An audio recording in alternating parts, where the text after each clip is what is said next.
भगवत गीता के ये 30 उपदेश आपको अपनी जिंदगी में हर जगह पर बहुत काम आएंगे। जिंदगी की हर मुश्किल में आपको राह दिखाएंगे। ये दिव्य उपदेश, ये बातें जानना समझना आपके लिए बहुत जरूरी है। इसीलिए इन 30 उपदेशों को आप आखिर तक जरूर सुने। गीता का सबसे पहला उपदेश यह है कि आपके सारे दुखों का कारण किसी को अपना मानना है। आप कभी गौर करना, आपकी जिंदगी के सारे दुख, सारी तकलीफें, सारी चिंताएं वहीं से आती है जहां आपका अपनापन होता है कि ये मेरा है, ये मेरा अपना है। वहीं से आपकी जिंदगी में दुख आना शुरू हो जाते हैं। एक व्यक्ति के पास एक बहुत बड़ा महल था। उसने जिंदगी भर की सारी संपत्ति लगाकर उस महल को बनाया था। आसपास के शहरों के कई लोग उसके महल को देखने आते थे। कई बड़े बड़े सेठ उसके महल को खरीदने की कोशिश करते थे, पर वो महल उसका अहंकार था, उसकी जीने की वजह था। उसका उस महल में बहुत मोह था। एक दिन उसके महल में आग लग गई और वो कहीं बाजार गया हुआ था। जब वो घर लौट कर आया तो उसने देखा कि मेरा महल आग में जल रहा है।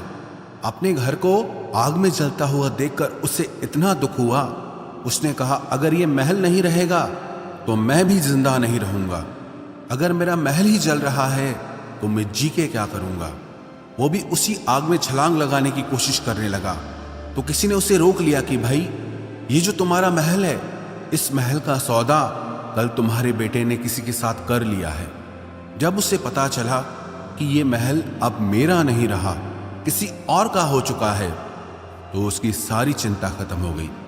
जैसे और लोग उस जलते हुए महल को देखकर तमाशा देख रहे थे, वैसे ये भी खड़ा हो गया। इतनी ही देर में उसका बेटा आया। वो अपने बेटे को देखकर बहुत प्रसन्न हुआ। उसे आशीर्वाद देने लगा कि तेरे जैसा बेटा तो बहुत भाग्यों से मिलता है। तूने तो मेरी जिंदगी बचा ली। आज इस घर में आग लगी है और तूने कल ही इसका सौदा कर दिया। वो अपने पिताजी से कहने लगा कि पिताजी, मैं इस महल के सौदे के लिए बात तो करने गया था, पर सौदा अभी पक्का हुआ नहीं है। जब उसके पिता ने यह सुना कि अभी इस महल का सौदा हुआ नहीं है, तो वो फिर फूट फूट के रोने लगा। फिर अपनी छाती पीटने लगा। महल वही है, इंसान वही है, लेकिन जब महल मेरा है तब वो दुख भी देता है, खुशी भी देता है। लेकिन जब वो मेरा नहीं है, उससे मेरा कोई रिश्ता नहीं है, तो सारे दुख ही खत्म हो जाते हैं। ऐसे ही जिंदगी में जब किसी जगह को, किसी इंसान को, किसी रिश्ते को, किसी काम को हम अपना मान लेते हैं, मेरा मान लेते हैं, तो वहीं से ही सारे दुखों की शुरुआत होती है। वहीं से हर तकलीफ की शुरुआत होती है। तो श्रीमद् भगवत गीता का पहला उपदेश यही है कि आप जैसे ही किसी को अपनी जिंदगी जीने की वजह मान लेते हो कि इसके बिना तो मैं जी ही नहीं सकता, तो वो चीज, वो इंसान, वो काम आपको बहुत दुख देता है। गीता का दूसरा उपदेश यह है कि अवश्यमेव भोक्तव्यम कृतम कर्म शुभाशुभम, कि आपने कोई भी कर्म किया हो उसका फल आपको जरूर भोगना पड़ेगा। अगर आपने अच्छे कर्म किए हैं तो जाने अनजाने किसी मुश्किल वक्त में आपको वो आपके अच्छे कर्म उस मुश्किल वक्त से बचा लेंगे। अगर आपने गलत कर्म किए हैं, पाप किया है, तो उसकी सजा भी आपको जरूर मिलेगी। वो इंसान कितना ही छुप कर कर्म करे, चाहे वो कितना ही चालाकी से कर्म करे, लेकिन कहते हैं कि उस परमात्मा के, ईश्वर के चारों तरफ कैमरे लगे हुए हैं। हमारे एक एक कर्म पर वो प्रकृति, वो परमात्मा अपनी दृष्टि बनाए रखते हैं। हमारे एक एक कर्म का हिसाब होता है। एक गांव में 2 मित्र रहते थे। उन दोनों ने विचार किया कि इस गांव में हम धन नहीं कमा पा रहे। वो दोनों धन कमाने के लिए शहर में चले गए। कुछ वर्ष वहां रहकर उन्होंने काफी धन कमाया। फिर सोचा कि अब हम अपने घर वापस चलते हैं। पर्याप्त मात्रा में हमने धन कमा लिया है। उस समय पे यातायात की इतनी सुविधाएं नहीं होती थी। वो अपने बैलों पर ही यात्रा कर रहे थे। चलते चलते मार्ग में रात हो गई, तो उन्होंने विचार किया, आज रात हम यहीं विश्राम करते हैं। एक मित्र ने कहा कि मैं यहाँ पर रहकर धन की रक्षा करता हूँ, तुम बाजार जाकर भोजन की व्यवस्था कर लो। जब वो मित्र बाजार गया तो उसके मन में पाप आ गया। उसने कहा, इतना पैसा हमने कमाया है, अगर मैं इसको यहीं जंगल में मार दूं तो सारा पैसा मेरा हो जाएगा, नहीं तो मुझे इसका आधा धन इसको देना पड़ेगा। मन में ये खोट आने पर उसने अपने मित्र के खाने में जहर मिला दिया, और जब वो खाना लेकर के अपने मित्र के पास गया, उसका मित्र वो जहर वाला खाना खाकर वहीं पर उसकी मृत्यु हो गई। वो व्यक्ति सारा धन लेकर के अपने घर वापस आ गया। फिर उसके घर में एक पुत्र ने जन्म लिया। जब उसका बेटा पैदा हुआ तो वो बहुत बीमार रहता था। उसने अपने जीवन में जो कुछ भी धन कमाया था, उसका वो सारा धन अपने बेटे के इलाज में ही खत्म हो गया। बेटा बड़ा होता गया और उसका धन नष्ट होता गया। जब उसका बेटा थोड़ा बड़ा हो गया तो उसके पिता ने पूछा कि बेटा, तू इतना बीमार क्यों रहता है, तू ठीक क्यों नहीं होता? मैंने अपनी जिंदगी का सब कुछ तुझ पे लगा दिया, पर फिर भी तेरी तबीयत ठीक नहीं रहती। तो उसके बेटे ने बोला, कौन सा बेटा और कौन सा पिता? मैं तेरा वही मित्र हूं जिसको तूने जंगल में जहर दे के मार दिया था, लेकिन मैं अपना वही हिसाब पूरा करने के लिए तेरे पुत्र के रूप में तेरे घर में आया हूं। अब मेरा तेरा हिसाब बराबर और मेरा जीवन अब यही समाप्त होता है। तो गीता का उपदेश हमें यही सिखाता है, कोई अपने आप को कितना भी चालबाज समझता हो, होशियार समझता हो, लेकिन अगर उसने गलत कर्म किया है, चाहे आज नहीं तो कल उसे उसका फल भोगना ही पड़ेगा। कोई भी व्यक्ति अपने किए हुए कर्म से बिना उसको भोगे कभी छूट नहीं सकता। गीता का तीसरा उपदेश यह है कि आज में जियो, कल की चिंता करना छोड़ दो।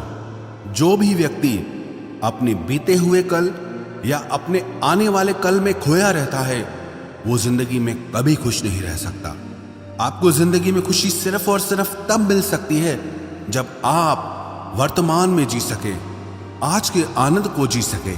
बीते हुए कल का और आने वाले कल का कोई वास्तविक अस्तित्व नहीं होता, वो सिर्फ आपकी बुद्धि और आपके विचारों में होता है। उसकी कोई वास्तविकता नहीं होती, उसे सिर्फ आप अपने मन के अंदर और बुद्धि के अंदर जीते हैं। लेकिन जिसे आप वास्तविकता में जीते हैं, वो आपका आज होता है, वो आपका चल रहा पल होता है।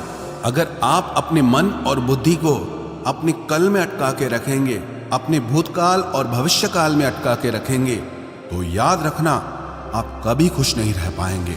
और अगर जिंदगी में खुश रहना चाहते हैं तो आज में और इसी पल में जीना सीखें। गीता का चौथा उपदेश यह है कि जो आपके साथ अधर्म करे, पाप करे, गलत करे, उसे दंड जरूर देना चाहिए। अगर आप उसे सहते हैं तो वो आपके साथ और गलत करता है।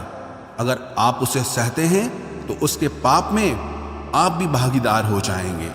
अर्जुन श्री कृष्ण से कहने लगा कि जिनसे मैं युद्ध करने जा रहा हूं, ये सब मेरे भाई हैं, मेरे गुरुजन हैं, मैं इनके सामने कैसे हथियार उठाऊं, इनको कैसे मारूं? तो भगवान श्री कृष्ण ने अर्जुन से कहा कि जिन्हें तू अपना मानता है वो सब अधर्मी हैं, वो पाप के पक्ष में खड़े हैं, और अगर तू इनका वध नहीं करेगा, युद्ध नहीं करेगा, तो समाज में और भी पाप बढ़ेगा। क्योंकि जब कोई ऐसे पापियों को नहीं रोकता है तो ये और भी ज्यादा पाप करते हैं। ऐसे ही जब आपके साथ कोई गलत करता है, आपको चोट पहुंचाता है, दुख पहुंचाता है, और आप वो चुपचाप सहते रहते हैं, तो उससे सामने वाले को बल मिलने लगता है, वो आपको कमजोर समझने लगता है, और आपके साथ गलत करने को वो अपना हक समझने लगता है। लेकिन जब आप उसके गलत व्यवहार को, उसके अधर्म को रोक लेते हैं, उसका विरोध करते हैं, तब वो अपनी सीमा में रहना सीख जाता है। ये कलयुग है। अगर इस जमाने में आपको खुश रहना है तो आपको अपनी रक्षा खुद ही करनी होगी। कोई आपके साथ गलत करे तो उसको कभी नहीं सहना चाहिए, बल्कि उसका सामना करना चाहिए। गीता का पांचवा उपदेश यह है कि किसी से भी हद से ज्यादा मोह कभी मत करना। जिसमें भी आप सबसे ज्यादा मोह लगाओगे, देखना वो आपको जरूर रुलाएगा। मोह के वजह से ही आप किसी के पीछे मरते रहते हैं। मोह के वजह से ही आपको कई बार अपना अपमान भी सहना पड़ता है, और कई लोगों को मोह की वजह से ही अपना अपमान दिखता तक भी नहीं है, कि सामने वाला मेरी इज्जत तक नहीं कर रहा और मैं उसके पीछे मर रहा हूं। मोह आपकी आंखों पे ऐसी पट्टी लगा देता है कि आपको सच और झूठ दिखाई ही नहीं देता, आपको किसी इंसान का चेहरा दिखाई ही नहीं देता। आप जो देखते हैं, जो सुनते हैं, उसी पर यकीन कर लेते हैं, फिर चाहे आपको कितना ही दर्द मिल रहा हो।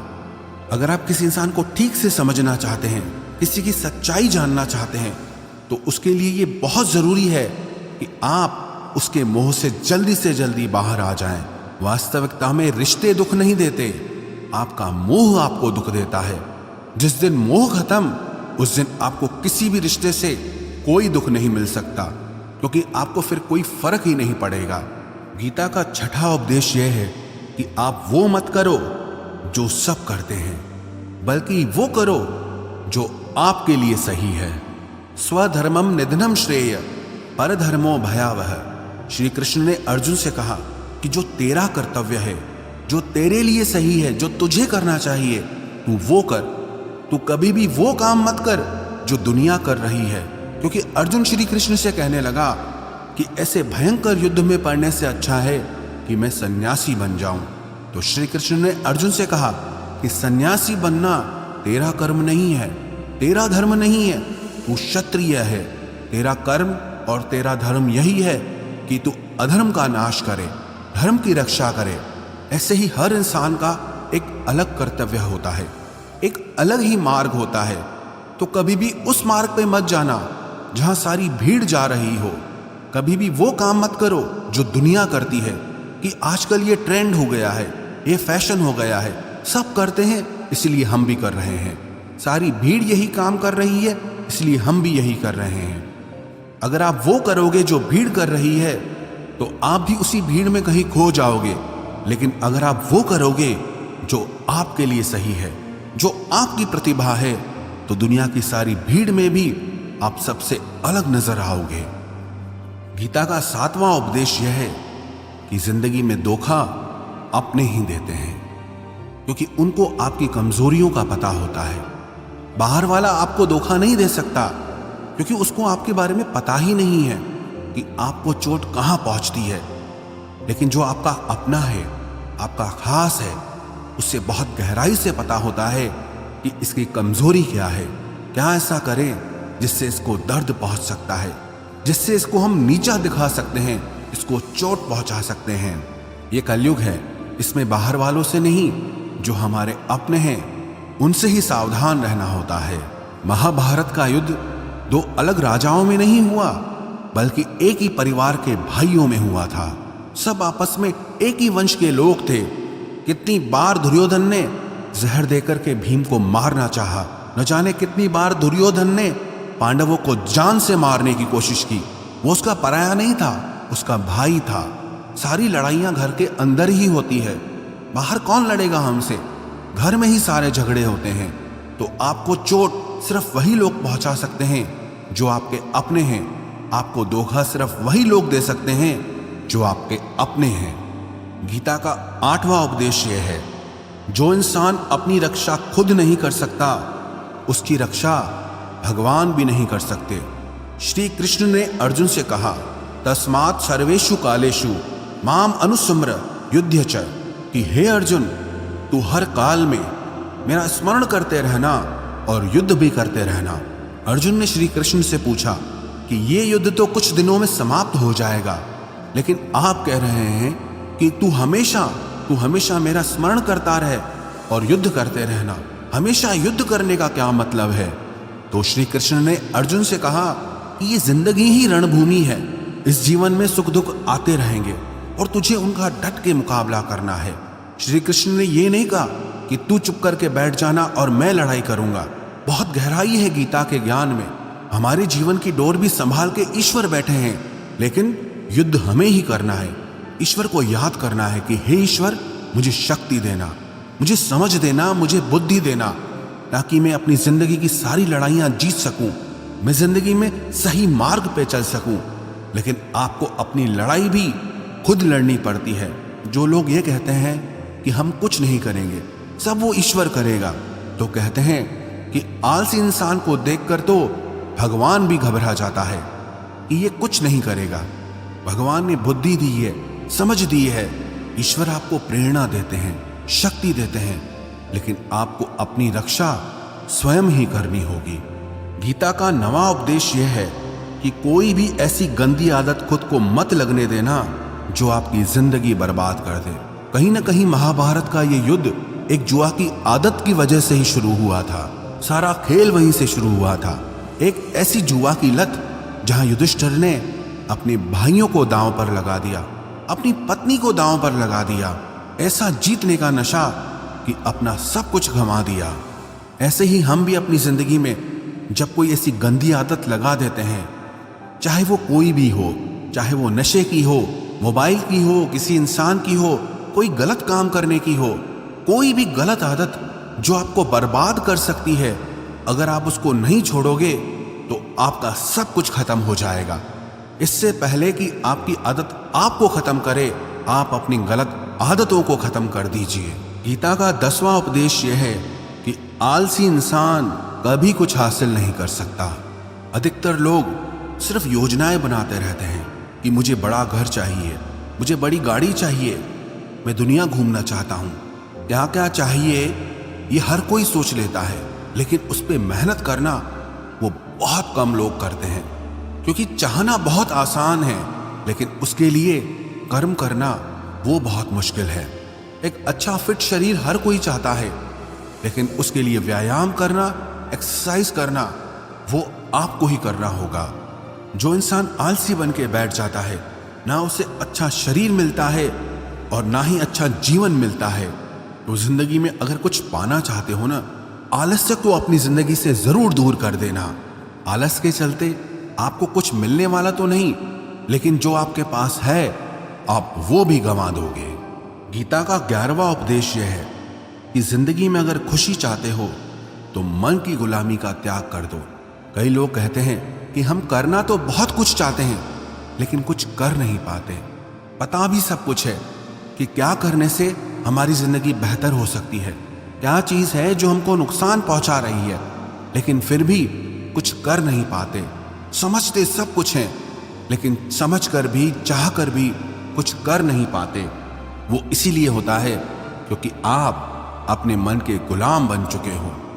अरे लोग तो अपनी जीभ का स्वाद तक नहीं छोड़ पाते, फिर कहते हैं कि हम पतले नहीं हो पाते हैं, फिट नहीं हो पाते हैं, सक्सेस नहीं मिल रही है।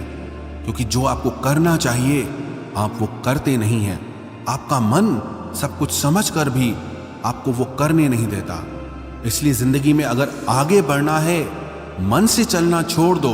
जो आपके लिए सही है वो आपको करना ही पड़ेगा। गीता का 12वां उपदेश यह है कि जो आपका है वो आपको मिलकर ही रहेगा, और जो आपको नहीं मिला है उसके लिए रोना छोड़ दो। आप जिसके लिए जितना रोओगे वो चीज आपसे उतना दूर जाएगी, और जो चीज सच में आपकी है वो कहीं ना कहीं से आपके पास जरूर पहुंच जाएगी। इसलिए जो आपको जिंदगी में हासिल नहीं हो रहा या हासिल नहीं हुआ, उसका पछतावा करना, उसके लिए रोना आप बिल्कुल बंद कर दो। गीता का 13वां उपदेश यह है कि आप संसार से जितना प्रेम लगाओगे उतना ही जीवन में दुख और पीड़ा का अनुभव करोगे।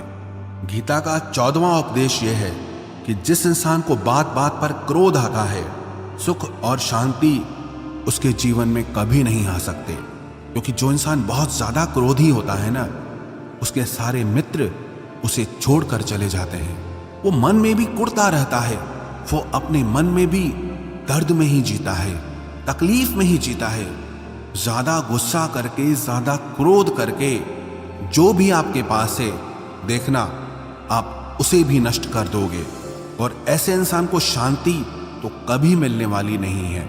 इसलिए अपनी जिंदगी में शांति चाहते हो तो बात बात पर गुस्सा करना छोड़ देना चाहिए। गीता का 15वां उपदेश यह है कि चाहे आप किसी की मदद करो या ना करो, लेकिन जानबूझकर कभी किसी का दिल नहीं दुखाना चाहिए। क्योंकि जब किसी का दिल आपकी वजह से दुखता है ना, तो याद रखना आपको भी वो दर्द एक दिन जरूर मिलेगा। क्योंकि जब आप किसी का दिल दुखाते हैं तो आपको पता नहीं चलता, लेकिन जब कोई आपका दिल दुखाता है तब आपको समझ में आता है कि दिल पर चोट लगने से कितना दर्द होता है। इसलिए चाहे आप किसी की मदद करो या ना करो, लेकिन किसी का दिल कभी नहीं दुखाना चाहिए। गीता का 16वां उपदेश यह है, जो मुश्किल वक्त में, जो दुख के समय में आपका साथ दे, सिर्फ वही आपका अपना है, बाकी सब पराए हैं। अपनेपन का नाटक करने वाले बहुत लोग होते हैं, बड़ी बड़ी बातें करने वाले बहुत लोग होते हैं कि हम आपसे बहुत प्रेम करते हैं, कोई भी दुख हो, कोई भी तकलीफ हो, हमें याद करना। लोग दुख उठाने की बात करते हैं, लोग आने जाने की बात करते हैं, हाथ मिलाना तो ठीक से नहीं जानते और दिल मिलाने की बात करते हैं। जब सच में आपकी जिंदगी में तकलीफ आएगी ना, तब आपको समझ में आ जाएगा कि आपका साथ देने के लिए कौन खड़ा है। क्योंकि उस समय पे सारे लोग भाग जाते हैं, क्योंकि लोगों को पता होता है कि ये व्यक्ति हमारे पास आया तो हमसे मदद ही मांगेगा, हमको कुछ दे नहीं पाएगा। लोग आपसे सिर्फ तभी रिश्ता रखते हैं कि आप उन्हें कुछ दे सकते हैं, आपसे उन्हें कुछ फायदा हो सकता है। लेकिन जब लोगों को ये पता चल जाता है, समझ में आ जाता है कि उनको आपसे कोई फायदा नहीं होने वाला, बल्कि उनको आपकी मदद करनी पड़ेगी, तो वो आपको दूर से ही देख के भाग जाते हैं। इसलिए जो आपके मुश्किल वक्त में आपके साथ खड़ा हो जाए, सिर्फ वही आपका अपना होता है, बाकी इस दुनिया में सब पराए हैं। क्योंकि सिर्फ अपना अपना कह देने से कोई अपना नहीं हो जाता। गीता का 17वां उपदेश यह है कि जो कुछ भी होता है अच्छे के लिए होता है, जो हो रहा है वो भी अच्छे के लिए हो रहा है, और जो आने वाले भविष्य में होगा वो भी अच्छे के लिए होगा। हालांकि ये बहुत गहरी बात है। कुछ चीजें जिंदगी में ऐसी होती हैं जो हमें लगता है कि मेरे साथ ही ऐसा क्यों हुआ, मेरे साथ ही होना था ये सब। लेकिन जब वो वक्त गुजर जाता है, एक दिन हमको समझ आता है कि अगर हमारे साथ ये सब नहीं होता तो आज हम इस मुकाम पर नहीं होते। अगर मेरे साथ ये सब नहीं होता तो शायद हमारी जिंदगी और भी बर्बाद हो सकती थी। इसलिए अगर हमको ये समझ में आ जाए कि जिंदगी में जो कुछ भी हो रहा है वो सब अच्छे के लिए हो रहा है, तो हम जीवन में हमेशा खुश रहेंगे। गीता का 18वां उपदेश यह है कि हर काम को समझदारी से करना ही योग होता है। योगः कर्मसु कौशलम। कई लोग काम तो करते हैं लेकिन उन्हें हासिल कुछ नहीं होता। बहुत लोग कहते हैं कि हम बहुत मेहनत करते हैं, तब भी जिंदगी में सफलता हासिल नहीं हो रही। बहुत कुछ करने से, बहुत मेहनत करने से आपको सफलता नहीं मिलेगी, लेकिन सही तरीके से, समझ के साथ काम करने से आपको जिंदगी में सफलता जरूर मिलेगी। गीता का 19वां उपदेश यह है कि कभी भी किसी भी चीज की अति नहीं करनी चाहिए। कोई भी चीज हद से ज्यादा मत करना। किसी से प्रेम भी हद से ज्यादा मत करना। किसी से नफरत भी हद से ज्यादा मत करना। हद से ज्यादा मीठा भी खराब, हद से ज्यादा कड़वा भी खराब। हद से ज्यादा आराम भी आपको बीमार कर देगा। हद से ज्यादा खाना भी आपको बीमार कर देगा। हद से ज्यादा भूखा रहना भी आपको नुकसान पहुंचाएगा, और हद से ज्यादा जागना भी आपको बहुत नुकसान पहुंचाएगा। तो जीवन को संतुलन के साथ जीना चाहिए। जैसे ही आप संतुलन खो देते हैं, वैसे ही आपके जीवन में दुर्घटना हो जाती है। गीता का 20वां उपदेश यह है कि जिसे आप सबसे ज्यादा महत्व दोगे, वो आपको कभी महत्व नहीं देगा। आपने कभी गौर किया कि आपका अपमान कौन लोग करते हैं? आपका अपमान सिर्फ वही लोग करते हैं जिसे आप सबसे ज्यादा महत्व देते हैं। दूसरों की इज्जत करना अच्छी बात है, पर दूसरों की अगर बहुत ज्यादा इज्जत करोगे तो उनकी नजर में आपकी ही इज्जत खत्म हो जाती है। इसीलिए किसी को भी कभी भी अपना सब कुछ नहीं बनाना चाहिए कि तुम ही मेरे सब कुछ हो। जैसे ही आप किसी को सब कुछ बना लेते हैं अपना, तो आप उसके लिए कुछ भी नहीं रह जाते। इसलिए लोगों को इज्जत उतनी ही देनी चाहिए जितना वो हजम कर सकें। हद से ज्यादा इज्जत देना आपकी ही बेइज्जती करवा सकता है। गीता का 22वां उपदेश यह है कि किसी पर भी आंख बंद करके भरोसा मत करना। जैसे महाभारत की कथा में दुर्योधन ने कितनी बार षड्यंत्र करके पांडवों को मारने की कोशिश की, आग में जलाने की कोशिश की, और वो धर्म पे चलने वाले लोग बार बार उसकी बातों में आ जाते थे। ये बात और है कि ईश्वर उनकी रक्षा कर रहे थे, पर जिसे वो अपना भाई समझ रहे थे, जिसे वो अपना सगा समझ रहे थे, जिस पे वो भरोसा कर रहे थे, वही उनकी मृत्यु करवाना चाहता था। इसीलिए भरोसा करते समय अपनी आंखें जरूर खुली रखना। गीता का 23वां उपदेश है, जिसके साथ सत्य और ईश्वर की शक्ति है, चाहे सारी दुनिया उसके खिलाफ हो जाए, लेकिन अंत में जीत उसी की होती है। श्रीमद् भगवत गीता में 18 अध्याय हैं, 700 श्लोक हैं। गीता का आखिरी श्लोक है, यत्र योगेश्वरः कृष्णो यत्र पार्थो धनुर्धर तत्र श्रीर विजयोर भूतिर ध्रुवानी तिर्मतिर्मम। धृतराष्ट्र बार बार संजय से पूछता था कि बताओ युद्ध में कौन जीत रहा है, कौन हार रहा है, क्योंकि उसे विश्वास था कि महापराक्रमी भीष्म पितामह मेरे पक्ष में हैं, गुरु द्रोणाचार्य वो मेरे पक्ष में हैं, कर्ण मेरे पक्ष में हैं, तो हमें कौन हरा सकता है।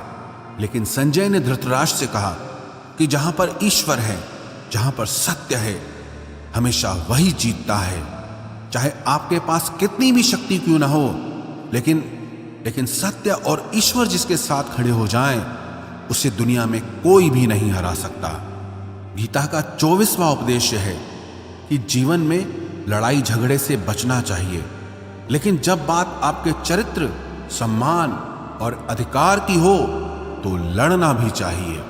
अर्जुन भी महाभारत का युद्ध करना नहीं चाहता था, क्योंकि सामने उसके अपने खड़े थे, लेकिन श्री कृष्ण ने उसे उपदेश दिया कि यहां पर बात लड़ाई की नहीं है, तेरे सम्मान की है, तेरे चरित्र की है, तेरे अधिकार की है। जो द्रौपदी के साथ कौरवों ने भरी सभा में अपमान किया, उसे नग्न करने की कोशिश की, इतना बड़ा अधर्म किया, वो तुम्हें कभी नहीं सहना चाहिए। इसलिए बात जब आपके चरित्र पे आ जाए, आपके सम्मान पे आ जाए, तो चाहे वो अपना ही क्यों ना हो, आपको उसके साथ जरूर लड़ना चाहिए। गीता का 25वां उपदेश यह है, चाहे कितना भी बुरा वक्त आ जाए, लेकिन जो इंसान जिंदगी में हिम्मत नहीं हारता, वो सब कुछ हासिल कर सकता है। जब पांडव लोग जुए में सब कुछ हार गए, उनको 12 साल के लिए वनवास मिला और 1 साल के लिए अज्ञातवास मिला। वो भिक्षा करके अपनी जिंदगी को पालते थे, जंगलों में भटकते रहते थे, भयानक जानवरों के बीच, लेकिन इतना मुश्किल वक्त झेलने के बाद भी आखिरी में विजय उन्हीं की हुई, क्योंकि उन्होंने अपने अंदर में कभी हिम्मत नहीं खोई थी। ऐसे ही आपकी जिंदगी में कितना ही मुश्किल वक्त क्यों ना आ जाए, लेकिन आपके अंदर अगर हिम्मत है तो जीत आपकी ही होगी। गीता का 26वां उपदेश यह है कि जो किसी और का है उस पर कभी अधिकार मत जमाना, कभी कब्जा मत जमाना। जब शकुनी ने षड्यंत्र करके पांडवों को हस्तिनापुर से अलग करवा दिया, एक खांडवप्रस्थ का राज्य दे दिया, जहां की भूमि भी बंजर थी, जहां कुछ नहीं हो सकता था, लेकिन पांडवों ने उस शहर को इतना सुंदर बनाया, इतना वैभवशाली बनाया कि हस्तिनापुर भी उसके आगे फीका लगने लगा।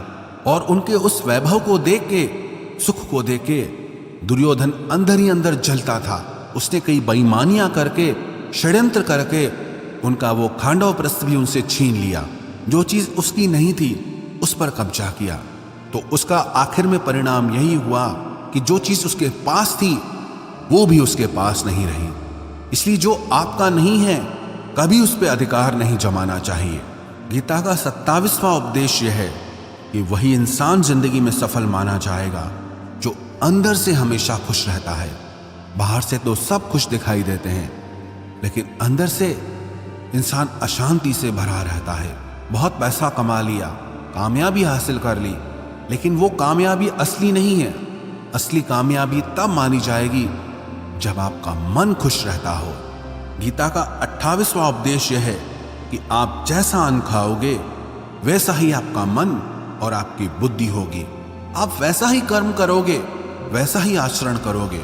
सात्विक अन्न खाओगे तो आपका मन भी सात्विक होगा, सात्विक व्यवहार भी करोगे, सोच भी आपकी अच्छी होगी। तमोगुणी और रजोगुणी आहार करोगे तो आपकी बुद्धि भी वैसी होगी, आप काम भी वैसे करोगे। श्री कृष्ण ने भगवत गीता में सात्विक, राजसी और तामसी इन तीनों आहारों का विस्तार से वर्णन किया है कि क्या खाना चाहिए, क्या नहीं खाना चाहिए।